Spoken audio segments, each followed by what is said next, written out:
À Marioupol, la Russie continue à pilonner le site industriel d'Azovstal, dénonce l'Ukraine. Le ministre de la Défense russe avait pourtant annoncé une trêve de 3 jours, le temps d'évacuer des civils. Le Kremlin affirme de son côté que les couloirs humanitaires fonctionnent, que le cessez-le-feu est respecté des deux côtés. Vladimir Poutine appelle les combattants ukrainiens retranchés dans l'usine à se rendre. Le gouvernement de Kiev refuse cette hypothèse. À Marioupol, à Azovstal, la situation est critique.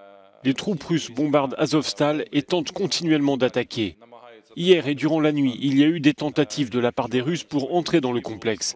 Nos soldats ripostent héroïquement. La résistance en arrive à sa dernière balle, à ses dernières forces. Malgré le flou autour de la situation à Azovstal, une opération d'évacuation de civils a bien eu lieu ce jeudi. Environ 300 personnes ont été mises à l'abri et une nouvelle opération est en cours, coordonnée par les Nations Unies. C'est la deuxième tentative d'évacuation d'un certain nombre de civils de l'oblast de Marioupol et d'autres zones autour de cette ville portuaire. Aujourd'hui, nous sommes accompagnés de 11 bus remplis de civils, des femmes, des enfants et des personnes âgées qui recherchent un abri.